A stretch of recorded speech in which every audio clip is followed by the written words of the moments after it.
ओम अज्ञानं तिमिरान्धस्य ज्ञानञ्जनाशलाकया चक्षुर्मिलितं येन तस्मै श्रीगुरुवे नमः। श्रीचैतन्यमनोभीष्टं स्थापितं येन भूतले स्वयं रूपा कदा मह्यं ददाति स्वपदान्तिकं।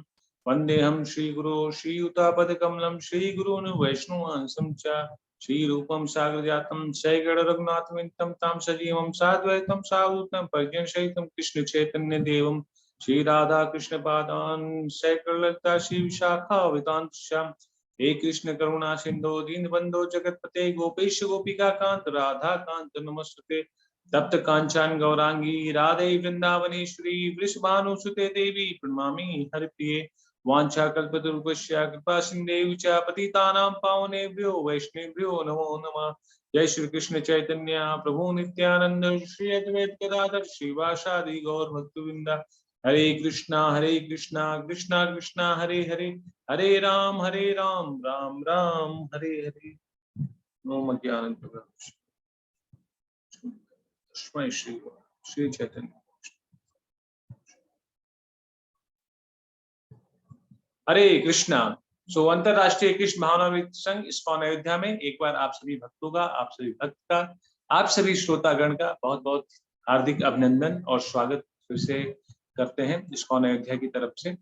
और जिस प्रकार से हम लोग भगवत गीता की उपाधि की यात्रा में अध्याय 1 को हमने वापस से पढ़ा, समझा और उसके बारे में जाना। माफ कीजिएगा, मैं आप लोगों को उसका प्रश्न पत्र नहीं भेज सका क्योंकि इस बीच में रथ यात्रा चल रही है इस्कॉन अयोध्या में। इस्कॉन अयोध्या नहीं, इस्कॉन के अलग अलग क्षेत्रों में, और 25 तारीख को आने वाले संडे को इस्कॉन अयोध्या में भी रथ यात्रा है, तो जिसके कारण मैं थोड़ा सा व्यस्त हूँ। और मैं आप लोग को प्रश्न पत्र जो है आज के सत्र के बाद ग्रुप में अध्याय 1 का प्रश्न पत्र है जो वो भेज दिया जाएगा। ठीक है, तो आप लोग उसको सॉल्व करके वापस से भेज सकते हैं। तो हम लोग वापस से आएंगे अपनी यात्रा पे और देखेंगे कि किस प्रकार से, जैसा कि एक हम लोगों ने लास्ट के अध्याय में देखा था कि अर्जुन जो है जब अपने समक्ष अपने स्वजन को देखता है, अपने रिश्तेदारों को देखता है, अपने जितने सगे संबंधी को देखता है और अलग अलग प्रकार की जो बुद्धिमत्ता तर्क थे वो भगवान के समक्ष रखता है। ऐसा कि नहीं उसने कायरतावश इसने इस तर्क को समक्ष में रखा युद्ध ना करने के लिए,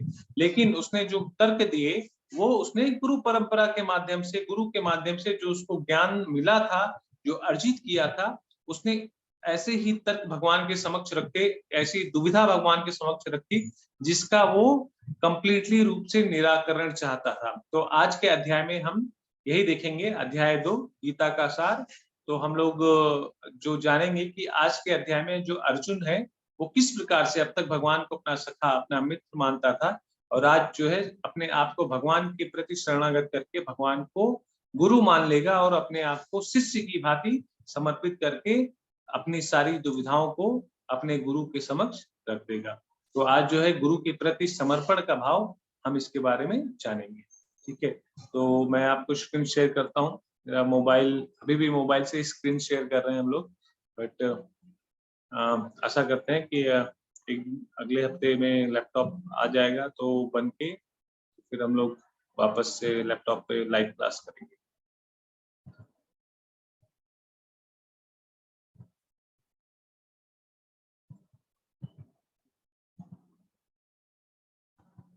हरे कृष्णा। तो आप लोग चैट बॉक्स में लिख के बता भी सकते हैं कि स्क्रीन आपको दिख रही है सही कि नहीं। ये पुनरावलोकन है, आप लोगों ने क्या क्या भगवत गीता में पहले अध्याय में क्या क्या पढ़ा था, कि भगवत गीता क्या है, क्यों भगवत गीता जाननी चाहिए, क्यों समझना चाहिए, किससे ग्रहण करना चाहिए, धृतराष्ट्र के मनोभाव क्या था, दुर्योधन की कूटनीति क्या थी। ठीक है, तो आज के जो भगवत गीता में अध्याय 2 में है 3 प्रमुख चीजें हैं कि आध्यात्मिक ज्ञान का जो प्रमुख दृष्टिकोण है वो कहाँ से शुरू होता है और किस प्रकार से होना चाहिए, फिर इसका व्यवहारिक जीवन में क्या उपयोग है, और आध्यात्मिक ज्ञान में जो उन्नत मनुष्य होते हैं उनके किस किस प्रकार के जो लक्षण होते हैं वो प्रकट होते हैं।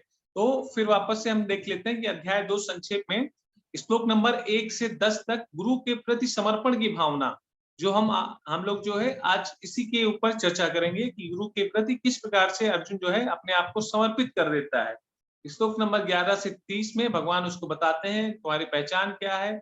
31 से 53 में 2 धर्म के बारे में बताते हैं, स्वधर्म, नित्य धर्म, और लास्ट में भगवान जो है आत्माराम के बारे में बताते हैं। ठीक है, ये सबसे सबको संतुष्ट करने के लिए कौन ही सर्वप्रिय है। तो हम लोग वापस से आ जाते हैं श्लोक पर। तो भगवत गीता अध्याय 2 गीता का सार श्लोक नंबर 1।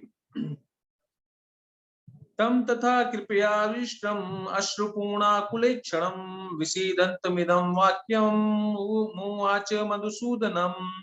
संजय ने कहा, करुणा से व्याप्त शोकायुक्त अश्रुपूरित नेत्रों वाले अर्जुन को देखकर मधुसूदन कृष्ण ने ये शब्द कहे। तो संजय धृतराष्ट्र को बता रहे हैं कि अर्जुन जो करुणा से व्याप्त हैं, जिनके नेत्रों में आंसू भरे हुए हैं और वो भगवान श्री कृष्ण की तरफ हाथ जोड़कर बैठे हुए देख रहे हैं, और भगवान फिर उनको बताते हैं। देखिए यहाँ पर जो है करुणा जो बताई गई, जैसा कि हम लोगों ने पिछले के श्लोकों में इस चीज पर चर्चा भी किया था, करुणा उसी के हृदय में होगी, ठीक है, जो भगवान का भक्त होगा।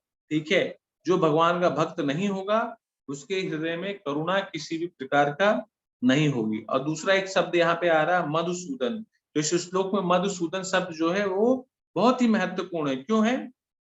क्योंकि भगवान श्री कृष्ण ने मधु नामक असुर का वध किया था, और अब अर्जुन यहाँ पे चाह रहा था कि भगवान श्री कृष्ण ही उसके अज्ञान रूपी असुर का वध करें, जो उसे उसके कर्तव्य मार्ग से विमुख कर रहा था। ठीक है, तो इसीलिए जो यहाँ पर मधुसूदन शब्द है, मधु मतलब मधु नाम के राक्षस का भगवान ने अंत किया था, और यहाँ पर अर्जुन चाह रहा था कि उसके अज्ञान रूपी असुर, मतलब जो उसकी अज्ञानता है, उसका भी भगवान जो है निदान करें, उसका भी संहार करें। ठीक है, तो अज्ञान सागर में गिरे हुए मनुष्य को केवल उसके बाहरी पहनावे अर्थात स्थूल शरीर की रक्षा करके नहीं बचाया जा सकता है, बल्कि जब तक मनुष्य अपने आप को आध्यात्म से, आत्मा से किसी के प्रति समर्पित नहीं होगा, तब तक उसकी रक्षा नहीं की जा सकती है। तो यहाँ पर यही बताया जा रहा है कि अर्जुन जो है आंखों में अश्रु लिए हुए, हृदय में करुणा के साथ में भगवान श्री कृष्ण की तरफ देख रहा था, और भगवान श्री कृष्ण ने भी अर्जुन को देखते हुए ये शब्द कहे। क्या शब्द कहे, हम लोग जो है देखते हैं अगले श्लोक में। अब यहाँ से भगवान जो है अर्जुन से पहले बताएंगे। ठीक है, पहले अर्जुन को हड़काते हैं, एक तरीके से डांटते हैं। क्यों डांटते हैं? क्योंकि अर्जुन एक क्षत्रिय था, युद्ध भूमि में खड़ा है, और युद्ध भूमि में खड़े रहकर उसके अंदर किस तरीके का भाव आ रहा, भगवान उसको इस वाले श्लोक में बोलते हैं। कुतुस्तुवा कस्मलमिदं विस्मय समुपस्थितम् अनार्जुष्टम स्वर्गम कीर्तिकर अर्जुन। श्री भगवान ने कहा, हे अर्जुन, तुम्हारे मन में यह कलमश आया कैसे? या उस मनुष्य के लिए तनिक भी अनुकूल नहीं है जो जीवन के मूल्य को जानता हो। उससे उच्च लोक की नहीं अपितु यश अपयश की प्राप्ति होती है। तो यहाँ पर भगवान जो है, भगवान श्री कृष्ण जो है क्या है, संपूर्ण भगवत गीता में यही बताया गया है कि भगवान ही परम सत्य है, और परम सत्य का बोध ज्ञान की 3 अवस्थाओं में होता है। पहली अवस्था कौन सी होती है? ब्रह्म, निर्विशेष सर्वव्यापी चेतना, परमात्मा या भगवान। ये देखिए, पहली ब्रह्म अवस्था, दूसरा निर्विशेष सर्वव्यापी होता है, और तीसरा है परमात्मा या भगवान के रूप में होती है। तो अर्जुन जो था यहाँ पर, अर्जुन को जीवन की नैतिकता का ज्ञान भली भांति था, इसीलिए भगवान उसको बोलते हैं ना कि यह उस व्यक्ति के लिए तनिक भी अनुकूल नहीं है जो जीवन के मूल्य को जानता हो। अर्जुन जो भगवान का भक्त होने के नाते बहुत ही कुशल शासक भी था, वो जीवन के सभी मूल्य को जानता था, हर एक धर्म को जानता था, क्षत्रिय धर्म को भी जानता था। उसको ये भी पता था युद्ध भूमि में खड़े रहना और खड़े रह के इस तरीके की बातें करना भी एक तरीके का योद्धाओं के लिए, क्षत्रिय कुल के लिए अपमानजनक है।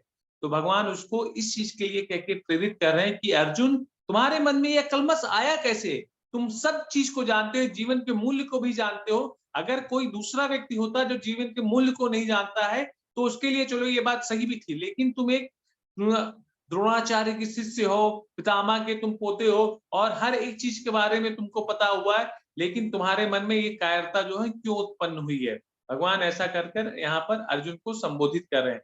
क्यों?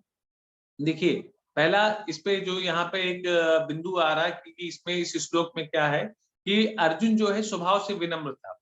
ठीक है, और स्वभाव से विनम्र होने के कारण वो, उसके अंदर जो दया थी, करुणा की भावना थी, इसके कारण अपने स्वजनों को, वो जो आतताई थे उनको नहीं मारना चाहता था, अलग-अलग प्रकार के जो तर्क दिए थे, वो सारी चीज़ जो है उसके कारण वो युद्ध के लिए तैयार नहीं था। अपने आप को, अपना गांडी जो किनारे रख लिया था।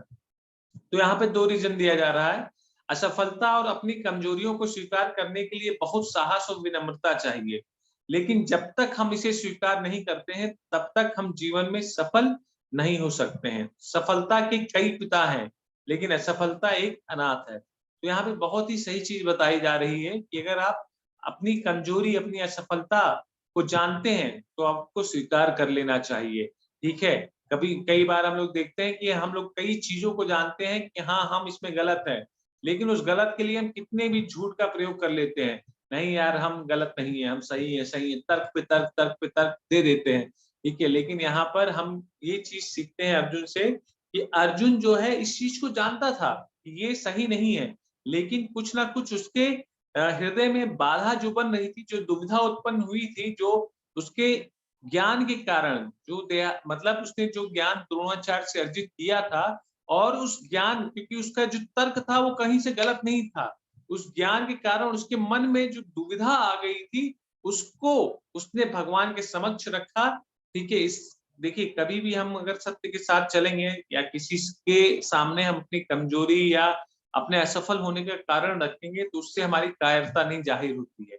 उससे हमारा जो एक तरीके से आप बोल सकते हैं कि देखिए, वीर पुरुष ही सत्य का सामना कर सकते हैं, और वीर पुरुष ही अपनी असफलता को स्वीकार भी कर सकते हैं। लेकिन जो कोई भी साहसी नहीं होगा, वो अपनी असफलता को भी नहीं स्वीकार करेगा, उससे किनारे भगेगा और जीवन में सफल होने का प्रयास नहीं करेगा। तो साहसी पुरुष ही विनम्र हो सकता है, और साहसी पुरुष ही वीर हो सकता है। ठीक है? तो यहाँ से हमें शिक्षा क्या मिलती है कि जब तक हम अपनी स्वयं की कमियों को स्वीकार नहीं करते हैं, तब तक हम किसी भी मार्गदर्शन को स्वीकार नहीं कर सकते हैं, और ना ही अपनी कमजोरियों से ऊपर उठ सकते हैं। तो बहुत ही जरूरी चीज है कि हमें जानना चाहिए कि हमारे जीवन में हमारी कमी क्या है। ठीक है? जैसा कि हम भगवत गीता स्वीकार कर रहे हैं, बहुत से लोग हैं जो भगवत गीता को स्वीकार करते समय अलग अलग प्रकार के उनके अंदर तर्क आते हैं, कुतर्क आते हैं। बिल्कुल आपको तर्क करना चाहिए। ठीक है? आपको अपनी कमियों को सामने लाना चाहिए। अगर आप चीजों को नहीं समझ रहे हैं, तो आप किसी अनुभव व्यक्ति से समझना चाहिए। ऐसे ही जीवन में कई बार कई चीजें होती हैं जो हम जानते हैं, ये कमजोरी हमारे अंदर है, लेकिन उस कमजोरी का हम सामना नहीं करते हैं, उसको स्वीकार नहीं करते हैं, और ना ही हम उस कमजोरी से ऊपर उठ पाते हैं। तो हम बीच के उसमें रह जाते हैं। तो ऐसे व्यक्ति जीवन में कभी भी नहीं उठ सकते हैं। अगर आप अपनी कमजोरी को जानते हैं, समझते हैं, तो उस पर आपको प्रयास करना होगा, किसी के समक्ष लाना होगा, उस कमजोरी से निकलने का प्रयास करना होगा। ठीक है? दूसरी शिक्षा जो यहाँ पे इंपॉर्टेंट मिलती है कि जीवन में प्रगतिशील रहने के लिए विनम्रता विकसित करना बहुत ही आवश्यक है, क्योंकि यह हमें अपने जीवन में मिली शक्तियों, उपलब्धियों के मिथ्या अहंकार से बचाता है। देखिए, ये बहुत ही बड़ी बात है कि अगर विनम्रता, या अगर आप किसी पद प्रतिष्ठा को प्राप्त करते हैं, या कोई बड़ी पोस्ट पे पहुंच जाते हैं, या बड़ी आप उपलब्धि हासिल कर लेते हैं, लेकिन अगर आप जीवन में विनम्र नहीं है ना, तो आपके अंदर क्या आ जाएगा? अहंकार आ जाएगा। तो अगर आप विनम्र हैं, तो ये विनम्रता आपको क्या करती है? मिथ्या अहंकार, मिथ्या मतलब झूठे अहंकार से बचाती है, जो कि हमारे लिए बहुत ही घातक सिद्ध हो सकती है। तो इसीलिए कहते हैं कि अगर आप आसमान में भी पहुंच जाए ना, तो आपके जो पैर होते हैं वो जमीन पर रहने चाहिए। और तीसरी सबसे जो महत्वपूर्ण शिक्षा क्या है कि गुरु को अपनाना आध्यात्म का पहला मूलभूत सिद्धांत है। एक ऐसे गुरु को अपनाना जो कि गुरु शिष्य परंपरा से आते हों और आध्यात्मिक कला में निपुण हो। ठीक? तो ये बहुत ही महत्वपूर्ण यहाँ पर चीज बताई जा रही है कि देखिए, अध्यात्म के रास्ते पर जब भी आपको चलना हो, आपके जीवन में बहुत से प्रश्न आएंगे, तो उसके लिए क्या होना चाहिए कि हमें गुरु की शरण में जाना चाहिए। और गुरु की शरण में, जब हमें किस गुरु की शरण में जाना चाहिए? जो परंपरा से आते हैं। अब परंपरा से कितने प्रकार के गुरु आते हैं, हम लोगों ने डिस्कस भी किया था भगवत गीता डिप्लोमा के दौरान, कि जो गुरु 4 संप्रदाय से आते हैं, वो परंपरा के माध्यम से है। ठीक है? वो 4 संप्रदाय कौन-कौन से हैं? ब्रह्म, माधव, गौड़ीय संप्रदाय, रुद्र संप्रदाय, श्री संप्रदाय और कुमार संप्रदाय। तो जो लोग इस संप्रदाय से बिलॉन्ग करते हैं, केवल और केवल उन्हीं को हमें गुरु बनाना चाहिए। लेकिन यहाँ पर जो स्वयं को गुरु मानता है, वह एक मूर्ख को ही शिष्य के रूप में पाता है। ठीक है, स्वयं को गुरु मानना, देखिए जो गुरु भी होते हैं ना, वो अपने आप को क्या बोलेंगे, मैं भगवान का नित्य दास हूँ। मैंने जो शिक्षा ग्रहण की है, अपने गुरु के माध्यम से की है। वो आपको वही ज्ञान देंगे जो उनको गुरु परंपरा से मिलता है। जैसे कि हम लोग यहाँ पर, हम लोग भगवत गीता का जो ज्ञान है, वो आप लोगों को देने का प्रयास कर रहे हैं, लेकिन ये भगवत गीता मेरी वाणी नहीं है, ये भगवान की वाणी है, जिसको हमने अपने गुरु के माध्यम से सुना है और हमारे गुरु अपने गुरु के माध्यम से उनको समझा है। उनके गुरु के माध्यम से उस चीज़ को समझने का प्रयास किया। तो यहाँ पर जो भी चीज़ें आपको बताई जा रही है, वो मेरी वाणी नहीं है। वो हमारे गुरु ने हमको जिस रूप में दिया है, भगवत गीता यथा रूप के माध्यम से, वही चीज हम लोग आपके समक्ष रख रहे हैं। क्योंकि ये ज्ञान जो है, ये परम ज्ञान है। गुरु क्या देता है? परम ज्ञान, मतलब कृष्ण का ज्ञान, जो कृष्ण ने हमको बताया, भगवान ने हमको बताया, उस ज्ञान करने के लिए सेम हूबहू वही चीज अगर आपके समक्ष पहुंचती है, तो वो व्यक्ति गुरु के रूप में स्वीकार करने योग्य है। लेकिन जहां पर लोग अपने आप को गुरु मनवाकर भगवान को साइड में कर देते हैं, ऐसे लोग गुरु नहीं, मूर्ख होते हैं।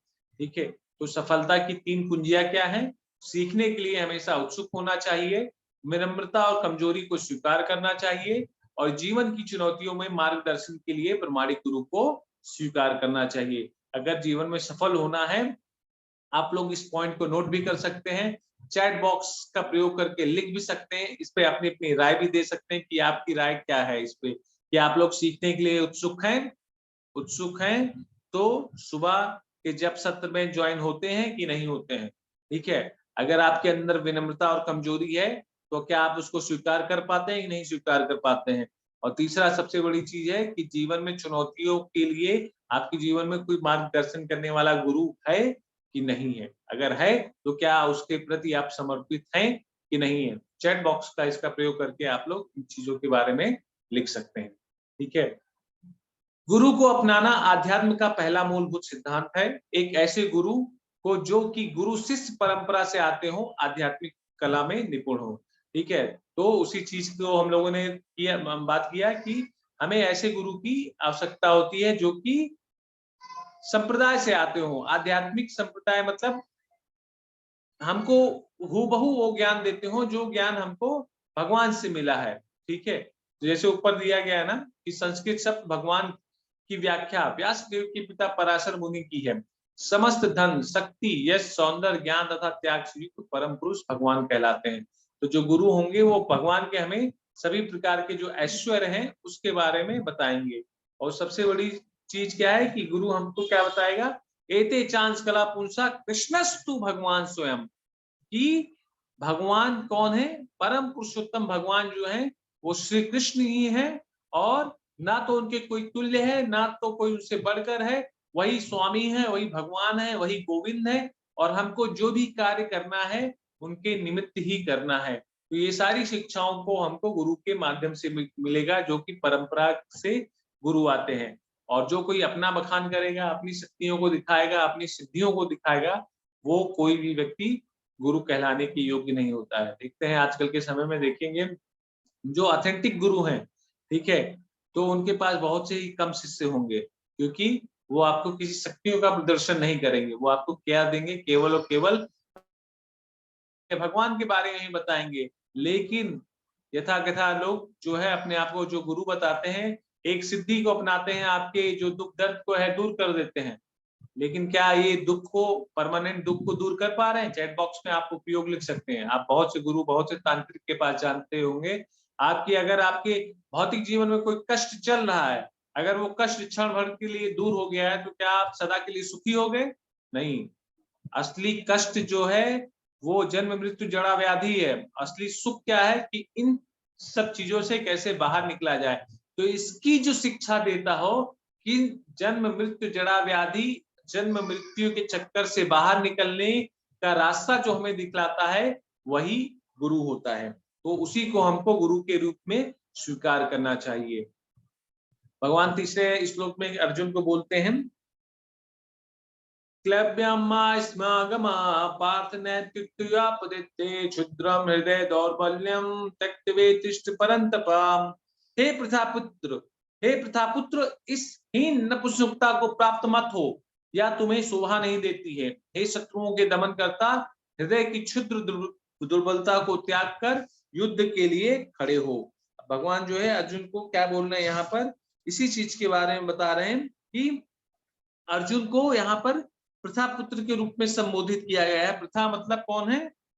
भगवान कृष्ण के पिता वासुदेव की बहन। अतः कृष्ण के साथ अर्जुन का भगवान का रक्त संबंध था।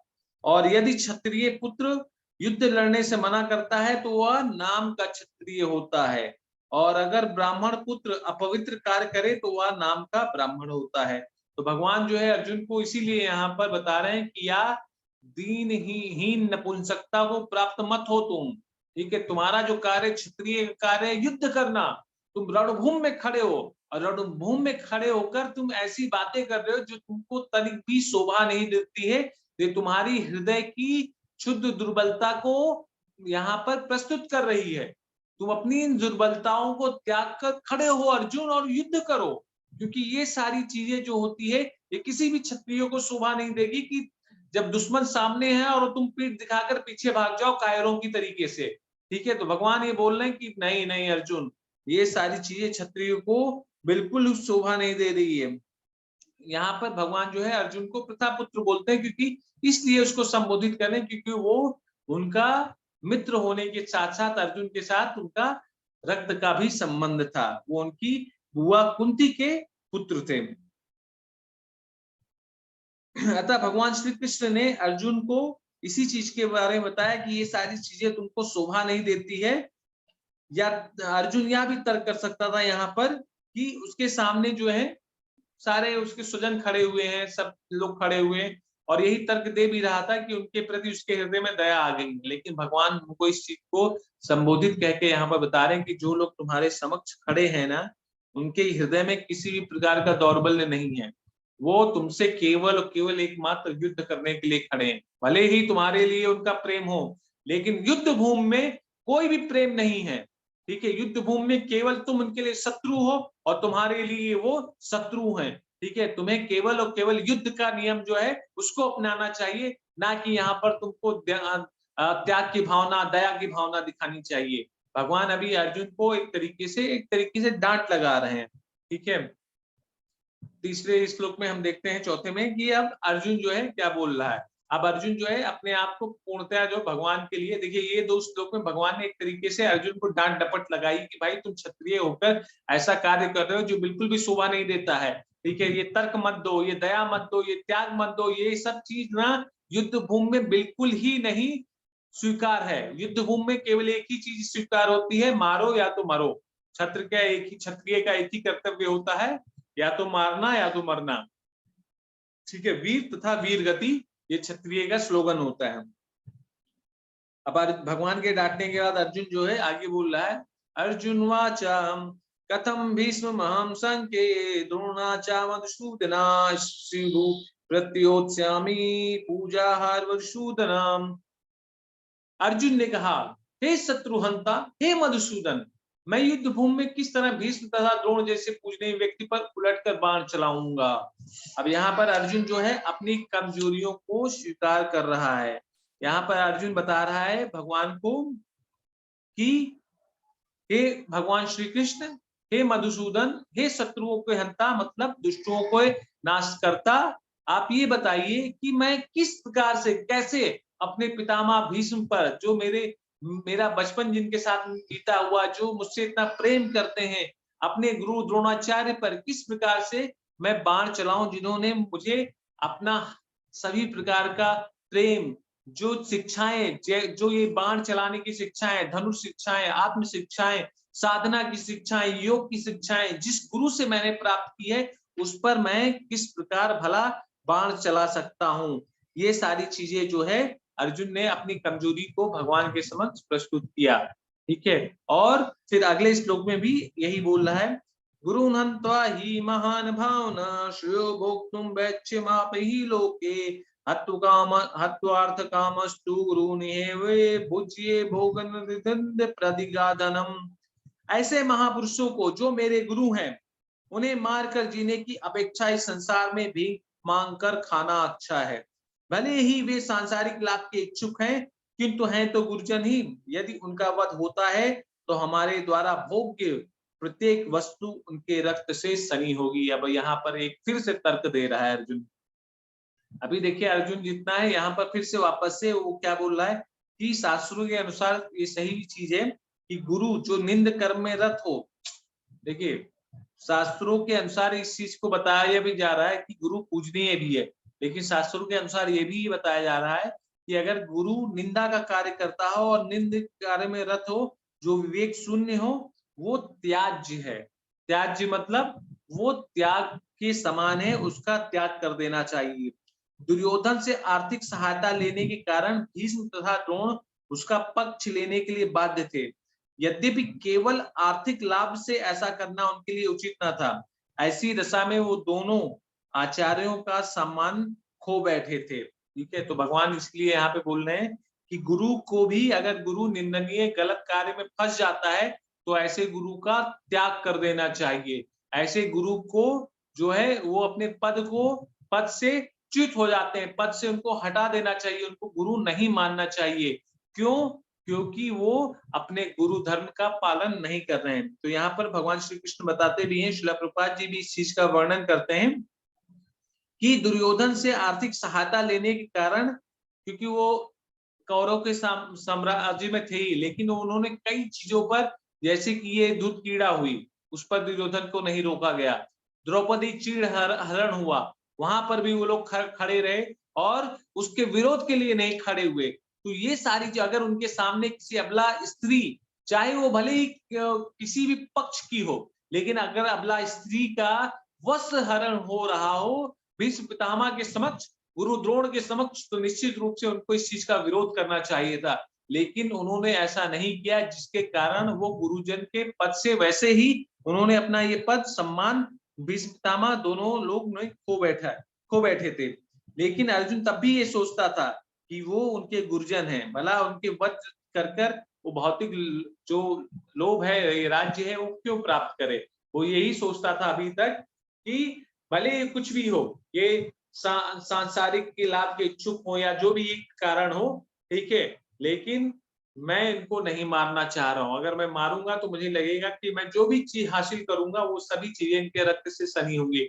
लेकिन वो इस चीज को भूल गया कि भीष्म पितामह भी अपना सम्मान खो बैठे थे और द्रोणाचार्य भी अपने गुरु का पद का सम्मान खो बैठे थे, क्योंकि उन लोगों ने कभी भी दुर्योधन के विरुद्ध कार्य नहीं किया। विरुद्ध इन द सेंस, अगर दुर्योधन को रोका गया होता उस द्वित कीड़ा में भी, और द्रौपदी का जब वस्त्र हरण हो रहा था तब भी अगर दुर्योधन को रोका गया होता, तो काश ये महाभारत जो इतना बड़ा नरसंहार हो गया, उसकी जरूरत ही ना पड़ती। तो यहाँ पर वही चीज जो है बताया भी जा रहा है, भगवान के द्वारा दिखाया भी जा रहा है, उनकी लीलाओं के द्वारा भी रचना की गई है कि कितना भी महावीर पुरुष क्यों ना हो, भीष्म जैसा महारथी क्यों ना हो, द्रोणाचार्य जैसा महारथी क्यों ना हो, लेकिन अगर जिसने अधर्म का साथ दिया है, अधर्म के लिए जिसने एक शब्द भी नहीं बोले हैं और अधर्म को सहा है, उन सबका अंत जो है वो विनाशी होता है।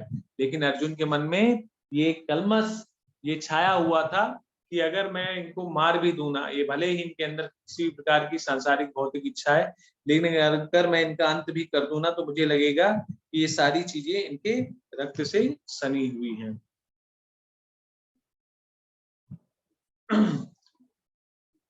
अगले श्लोक में हम लोग देखते हैं, न चैत्युदिदाकत्रद्रो गरीयो यत्यजेम यदि वा नाजेयु यान्वे हन्ता नाजिष्वामास्तेव प्रमुखो धृतराष्ट्र। हम यह भी नहीं जानते कि हमारे लिए क्या श्रेष्ठ है, उनको जीतना या इनके द्वारा जीते जाना।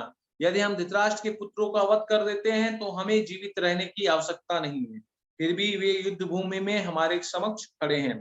तो अर्जुन की समक्ष में यह आ ही नहीं रहा था कि वह युद्ध करे कि ना करे, अनावश्यक रक्तपात का कारण बने या ना बने। हालांकि क्षत्रिय होने के नाते उसको युद्ध करना था, उसका ये धर्म था कि वो युद्ध करे, ठीक है, युद्ध से विमुख होकर वह भीख मांगकर जीवन यापन करे, ये बिल्कुल ही उसके धर्म के खिलाफ था, क्योंकि इस चीज को भली भांति जानता था, लेकिन फिर भी वो अपने कर्तव्य से विमुख हो रहा था। क्यों विमुख हो रहा था? मोह के कारण, आसक्ति के कारण। वो ये अभी तक मतलब भले ही दुर्योधन, देखिए यहाँ पर दुर्योधन के मन में भले ही लालच से भरपूर है, उसको तो लालच है, लेकिन उसके मन में ऐसी दया और ऐसा कलमश क्यों नहीं आ रहा है, क्योंकि भगवान का भक्त है ही नहीं। लेकिन अर्जुन जो भगवान का भक्त है, उसके अंदर विनम्रता आ रही है, वो वैष्णव है, साधु है, लेकिन विनम्रता होने के नाते नाते, भगवान के भक्त होने के नाते, भक्तों को बहुत ही विद्वान और चतुर भी होना चाहिए। अगर भगवान की इच्छा है तो युद्ध के लिए बिल्कुल ही तैयार होना चाहिए। तो अगर रणभूमि में अर्जुन खड़ा है, तो अर्जुन के लिए क्या शोभा देती है, तो वो युद्ध के लिए तैयार हो, ना कि वो युद्ध से भागकर जीवन का यापन भीख मांग कर करे।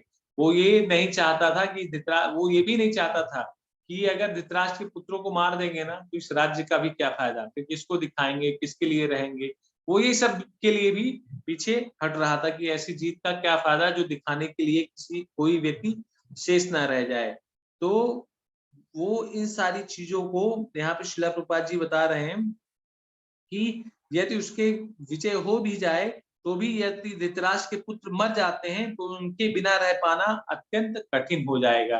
ठीक है, तो ये बहुत ही प्रैक्टिकल की बात है कि अगर आपको राज्य, इतना बड़ा राज्य दे दिया जाए, अगर मान लीजिए वही हम लोगों ने जो चर्चा की थी, अगर आपको एक ऐसा राज्य दे दिया जाए कि उसमें केवल आप ही रहिए, और आप बाहर जो है पूरा रेगिस्तान मरुस्थल रहे और कोई ना रहे, अकेले, ना आपका कोई गुणगान करने वाला रहे, ना कोई आपकी बड़ाई करने वाला रहे, ना आपसे बोलने चालने वाला रहे, तो ऐसे राज्य का क्या फायदा।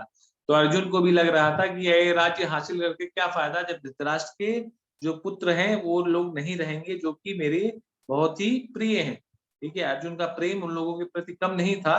ठीक है, लेकिन इसी सब चीजें के प्रेम के कारण ही अर्जुन इन सारी बातों को बोल रहा था। और ये प्रेम, ये करुणा केवल केवल उन्हीं के अंदर उत्पन्न होती है, जिसके जो व्यक्ति भगवान का भक्त होता है और जो आध्यात्मिक रूप से अपने मन को, अपने इंद्रियों को नियंत्रण रखने वाला होता है, जो अपने मन को भगवान के श्री चरणों में लगाए रहता है, उन्हीं के अंदर ये सारे जो प्रश्न, ये सारे जो लक्षण हैं, वो प्रकट होते हैं। ठीक है, तो अब जो है अर्जुन क्या करेगा, अपने आप को भगवान के प्रति समर्पित कर देगा।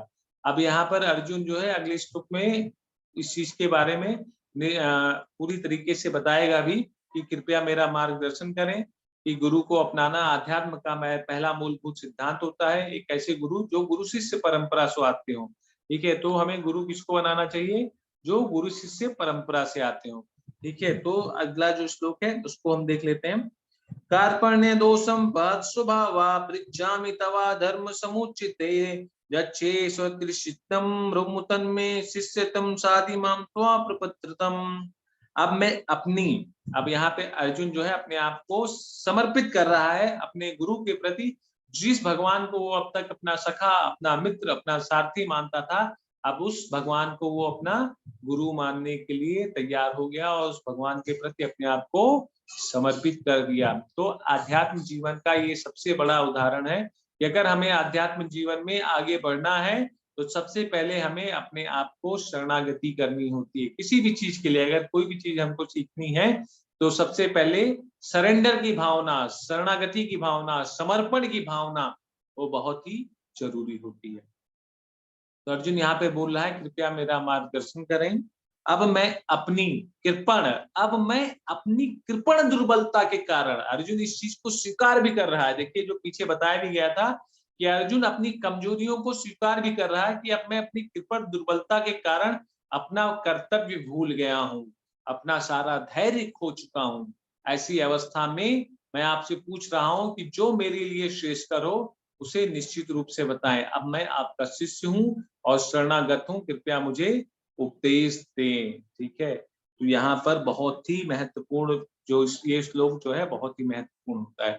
देखिए, व्यक्ति कब शरणागत होता है, हाँ, इसमें बताया भी गया है कि आध्यात्मिक शक्ति के समक्ष पूर्ण समर्पण होता है। जब व्यक्ति यह अनुभूत कर लेता है कि भौतिक जगत में कोई स्थायी समाधान नहीं है, जब वह स्वयं के प्रयास से इसे नहीं सुलझा सकता। दो कंडीशन है, जब इस भौतिक जगत में आपको कोई समाधान नहीं दिखता है। देखिए, जब कोई व्यक्ति, आपका स्वजन हॉस्पिटल में एडमिट हो, ठीक है, और डॉक्टर जवाब दे देते हो कि अब ये बच नहीं सकता है, तो हम किसकी शरण में जाते हैं, परम पुरुषोत्तम भगवान की शरण में जाते हैं। मतलब एक यहाँ पर शरणागति की बात बताई गई है। ठीक है, कि हम किसको शरणागति कर देते हैं, जब हमको पता चलता है अब इस जीवन के, अब इस भौतिक जगत में जितने भी लोग हैं, अब इस पे इन लोगों के पास किसी के पास समाधान नहीं है। और दूसरा व्यक्ति कौन होता है, जब वो स्वयं के प्रयास से इसे नहीं सुलझा सकता है। और दूसरा व्यक्ति, कभी-कभी हम लोग अपनी बुद्धि के प्रयास से किसी चीज़ों को नहीं सुलझा सकते हैं, तब हम उसे अपने अनुभव, जो अनुभव व्यक्ति है, उस अनुभव व्यक्ति के शरण में जाते हैं, उनसे जिज्ञासा करते हैं, तब उस चीज़ को जानते हैं। ठीक है? तो यहाँ पर ये जो दोनों चीज़ें हैं, इसी को बताया गया है। विद्वता, धन, रूप, ज्ञान जीवन की समस्याओं को सुलझाने में अक्षम है। ठीक है? जो शरणागति की जो दो स्टेज है, वो दोनों स्टेज यही है कि जब व्यक्ति अनुभूति कर लेता है कि अब भौतिक जगत में इसका कोई स्थायी इलाज समाधान नहीं है, और दूसरा जब वो अपने प्रयास से थक जाता है तब। आखिर भौतिक उलझनों में कौन से व्यक्ति पड़ते हैं? वह जो समस्याओं को नहीं समझता है। ठीक है? भौतिक उलझनों में कौन से व्यक्ति पड़ते हैं? जो समस्याओं को नहीं समझता है।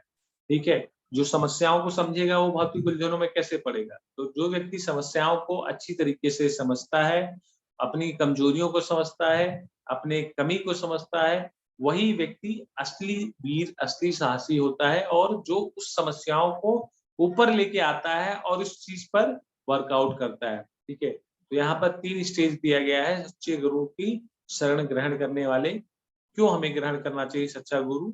हमारी कमजोरी और ताकत से परिचित होते हैं, क्योंकि गुरु ही होता है जो हमारे अंदर की कमजोरियां बाहर निकाल देता है। ठीक है? और हमको बताता है भाई तुम्हारी ये वीकनेस है, ये तुम्हारा स्ट्रेंथ है। हमारी कमजोरी को ताकत में बदलने की क्षमता रखते हैं।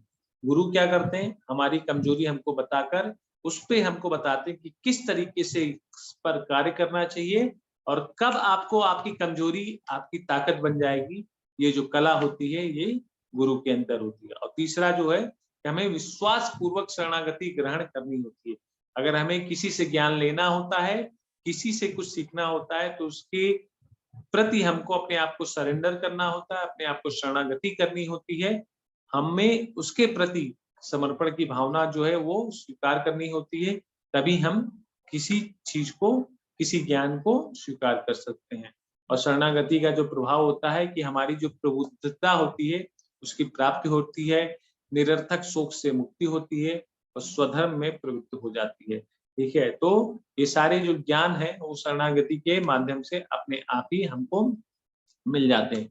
शिक्षा क्या मिलती है इससे? कि जब हम ईश्वर से दूर हो जाते हैं, तब हम कष्टों को आमंत्रित करते हैं, और जब हम भगवान के उपदेशों का पालन करते हैं, तो हम खुश हो जाते हैं। तो गुरु हमको इसी चीज के बारे में बताते हैं। ठीक है? भगवान का आदेश क्या है? अगर उस आदेश का हम पालन करेंगे, तो भले ही सुख आए, दुख आए, लेकिन हमारे अंदर से जो है, हमारा हृदय जो है आत्माराम रहेगा। आत्माराम मतलब आत्मसंतुष्ट, आनंद से भरपूर रहेगा। लेकिन जब हम भगवान की आज्ञाओं का पालन ना करते हुए भगवान से दूर होते हैं, तो हम कष्टों को आमंत्रण देते हैं, अलग-अलग प्रकार के दुख आते हैं। हम अपने आप में संतुष्ट नहीं रहते हैं, और जिसके कारण हमको ये कष्ट जो है वो सहने पड़ते हैं। तो यहाँ पर यही बताया गया कि अर्जुन ने अब अपने आप को भगवान श्री कृष्ण के समक्ष कर दिया है, और वो बोला मुझे कोई भी चीज, कोई भी रास्ता नहीं दिखता, मेरे हृदय की दौर्बलता के कारण मैं कुछ भी कार्य करने के लिए कुछ भी कार्य नहीं कर पा रहा हूँ, कृपया मेरा मार्ग दर्शन करें। अगले श्लोक में भी यही अर्जुन जो है आगे सेम चीज बताता है कि मुझे ऐसा कोई साधन नहीं दिखता है जो मेरी इंद्रियों को सुखाने वाले इस शोक को दूर कर सके। स्वर्ग पर देवताओं के अधिपत्य की तरह इस धन धान्य संपन्न सारी पृथ्वी पर निष्कंटक राज्य प्राप्त करके भी मैं इस शोक को नहीं दूर कर सकूंगा। ये सारी चीजें जो है अर्जुन जो है भगवान के समक्ष रखता है कि अर्जुन, देखिए अर्जुन जो बहुत ही सदाचारी व्यक्ति था, धर्म का आचरण करता था, लेकिन जब उसके अंदर ये सारी चीजें उसके समक्ष आई, तो उसने अपनी कमजोरियों को छुपाया नहीं, अपनी कमजोरियां जो है भगवान के समक्ष रखी, अपने गुरु के समक्ष रखी, अपनी दुविधाओं को गुरु के समक्ष रखा, और उनसे बताया कि अब मुझे कोई भी साधन नहीं दिख रहा है जो मेरी इस इंद्रियों को एक सही रास्ता दिखाए, कोई भी ऐसा मार्ग नहीं दिख रहा है। अगर मैं कुछ भी धन धान्य भी लगा लूं, अगर पृथ्वी के संपूर्ण राज्य को भी हासिल कर लूं, तो भी मैं इस शोक को नहीं दूर कर पाऊंगा इन सबको मार के। ठीक है? तो कृपया हे भगवान हे परम पुरुषोत्तम, हे मधुसूदन, जिस प्रकार से आपने मधुसूदन को मारा, राक्षसों का वध किया, इसी प्रकार मेरी अंदर जो अज्ञानता है उसका वध करके उस ज्ञान के प्रकाश को जलाइए, उस ज्ञान को लाइए, उस अज्ञान को दूर कीजिए और मेरा मार्गदर्शन कीजिए। तो इस चीज के बारे में अर्जुन जो है अपनी समस्याओं को भगवान के समक्ष रखा और भगवान से सहायता के लिए, भगवान से मार्गदर्शन दिखाने के लिए कहता है। ठीक है, तो यहाँ पर अब जो है संजय अध्याय जो श्लोक नंबर 9 में संजय बता रहे हैं, 9-10 में, एव मुक्ता हर्षके गुड़ा के सा परंतपा नायोतस्य इत गोविंद मुक्तम कृष्णे विभुवः। संजय ने कहा, इस प्रकार कहने के बाद शत्रुओं का दमन करने वाला अर्जुन कृष्ण से बोला, हे गोविंद, मैं युद्ध नहीं करूंगा, और चुपचाप हो गया।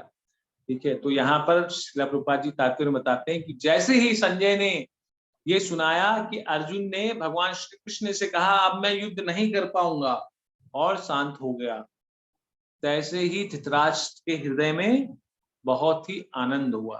धृतराष्ट्र को जानकर यह बहुत ही परम प्रसन्नता हुई कि अर्जुन अब युद्ध नहीं करेगा, अब वो छोड़ के भिक्षा, युद्ध भूमि छोड़ के भिक्षा मांगेगा। ठीक है, लेकिन संजय ने पुनः यह कहकर निराश कर दिया धृतराष्ट्र को कि अर्जुन अपने शत्रुओं को मारने के लिए सक्षम है।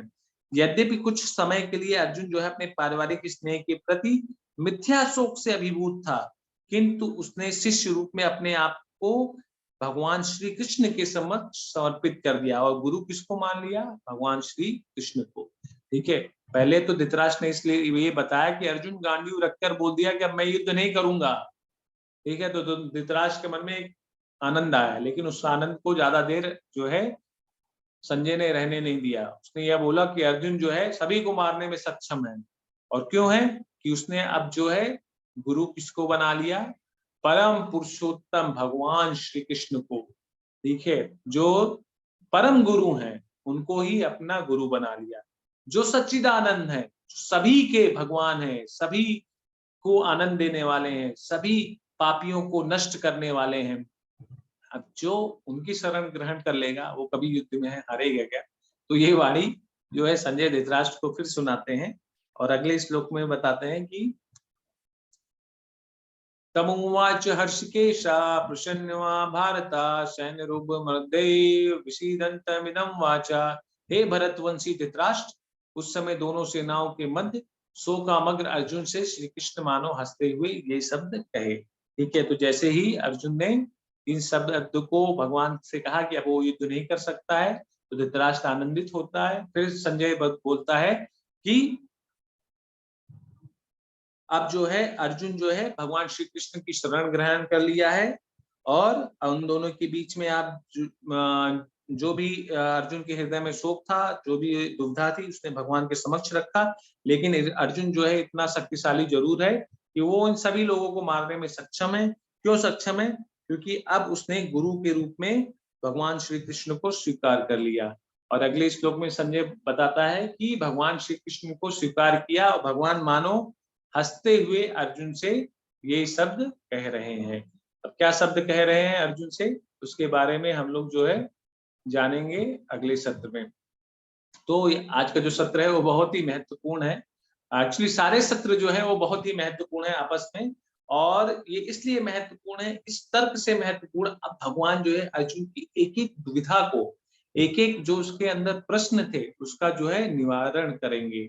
और एक जो बहुत ही महत्वपूर्ण बात संजय ने बताई कि अर्जुन जो है सभी को मारने में सक्षम, मतलब हर एक व्यक्ति, वो व्यक्ति अपनी सभी चिंताओं को, सभी दुविधाओं को, सभी परेशानियों को दूर कर सकता है जिस व्यक्ति ने भगवान श्री कृष्ण या परम पुरुषोत्तम भगवान श्री हरि की शरण ग्रहण कर ली हो। तो जिसने अपने आप को, अपने तन को, अपने मन को, अपने धन को, अपने ध्यान को, सबको भगवान के चरणों में लगा दिया है, ऐसा व्यक्ति कभी जीवन में हार नहीं सकता है। भले ही हमको अपने इस भौतिक नेत्रों से वो दिखे ना कि वो बहुत गरीब है, उसके जीवन में परेशानी है, कठिनाई है, लेकिन उसका जो हृदय का दृढ़ विश्वास रहता है भगवान के प्रति, वही उसका सबसे बड़ा धन होता है। भगवान के प्रति उसका जो प्रेम होता है, वही सबसे बड़ा उसके लिए जो उसके जीवन में जो पाने के लिए सबसे योग्य चीज होती है वो भगवान का प्रेम होता है। और जब उसके जीवन में, भक्त के जीवन में भगवान का प्रेम, भगवान की कृपा और भगवान की द्वारा बताई गई आज्ञा का पालन रहता है, तो वो व्यक्ति कभी भी अपने जीवन में पराजित नहीं हो सकता है। हम भौतिक चक्षुओं से उस व्यक्ति का भले ही अपमान कर दें या हम पहचान ना पाए, लेकिन आध्यात्मिक दृष्टिकोण से वो व्यक्ति सर्वोच्च पूजनीय होता है, और भगवान जो है अंततोगत्ता जो है उस व्यक्ति को ही अपनी शरण में लेते हैं और उसको अपने प्रेम का जो असीम आनंद है अपनी बाहों को फैलाकर उसको दे देते हैं।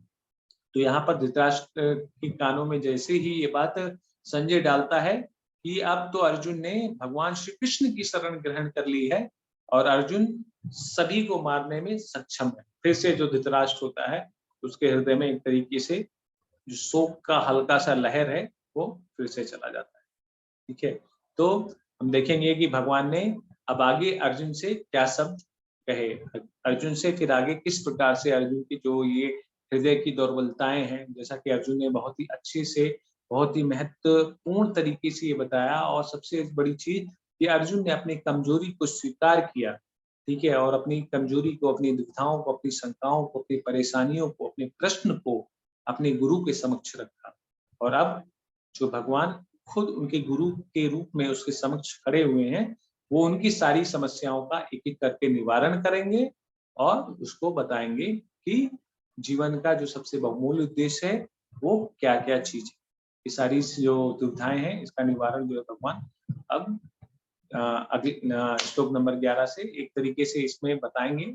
इसमें गीता के सार में तो एक तरीके से सार बता देते हैं, भगवद गीता का सार, लेकिन उसको फिर किस तरीके से एलैबोरेट करके बताते हैं वो अध्याय 3 से हम लोग देखेंगे। ठीक है? तो हम लोग आज का जो सत्र है उसको यहीं पर समाप्त कर देते हैं। आप लोग चैट बॉक्स में लिख के बता भी सकते हैं कि अर्जुन की जो ये हृदय की दुर्बलता थी, वो किस कारण थी? वो उसकी कायरता के कारण थी कि भगवान का भक्त था, विनम्र था, उसके कारण थी कि वो अपने परिवारजन के लिए बहुत ही आसक्त था, इस कारण से थी। ठीक है? तो आप लोग ये चैट बॉक्स में लिख के बता सकते हैं। और आपका जो अध्याय का प्रश्न पत्र है, मैं कोशिश करूँगा कि मैं आप लोगों को जो है इस सत्र में आज के ही सत्र में मैं आपको दे देता हूँ। ठीक है? और मैं प्रयास करूँगा कि कल का जो सत्र हो वो भी हो जाए, क्योंकि परसों ही यहाँ पर रथ यात्रा है और बहुत से सेवाएँ हैं, बहुत सी सेवा हम लोगों को करनी बाकी है। तो हो सकता है मेबी कल का अगर क्लास नहीं होगा तो सूचना आप लोग को डाल दी जाएगी। अगर मैं मॉर्निंग में अगर आप लोगों के लिए रिकॉर्डिंग कर पाऊँगा तो निश्चित रूप से ये क्लास जो है वो कल के लिए भी होगी। ठीक है? तो इसी शब्द के साथ मैं आज से जो है वो विदा भी लेता हूँ। आप लोग जगन्नाथ रथ यात्रा में अगर आप कुछ अपनी तरफ से कुछ सेवा करना चाहते हैं तो मैं सेवा सूची जो है आज ग्रुप में भेज दूँगा। आपकी जो इच्छा हो, आप अगर किसी प्रकार का दान देना चाहते हैं, दान दे सकते हैं, ठीक है? और भगवान की सेवा में आप कोई भी सेवा लेना चाहते हैं, चाहे पुष्प सेवा हो, चाहे आप भगवान के प्रसाद की सेवा हो या भगवान के छप्पन भोग की सेवा करना चाहते हैं या भगवान के श्रृंगार की सेवा करना चाहते हैं या किसी भी प्रकार की सेवा जो आप अपने हृदय के माध्यम से, जो आपके हृदय से आवाज़ आ रही हो, आपने अभी तक जो भी समझा हो अपने इस भगवद गीता के महत्त्व के माध्यम से, तो आपके हृदय में जो भी आपके अंतःकरण से जैसी भी आपको सेवा करने का भाव आ रहा है, आप सभी लोग जो है उस सेवा को कर सकते हैं। जितना इस्कॉन अयोध्या का जो अकाउंट डिटेल्स है वो भी शेयर कर दूँगा। तो आप लोग अगर आप लोग कुछ सेवा करते हैं या आप कुछ दान देते हैं, तो आप निश्चित रूप से उसका जो स्क्रीनशॉट है, वो मुझे ज़रूर भेजिए, ठीक है? ताकि इस चीज़ का हम लोगों को पता लग सके। तो इसी चीज़ के साथ मैं अपनी वाणी को विराम देता हूँ। हम लोग मिलेंगे फिर कल के समय में। हरे कृष्णा। आप सभी लोग को दंडवत प्रणाम। भगवद गीता यथारूप की जय। जगत गुरु श्रील प्रभुपाद की जय। हरे कृष्ण।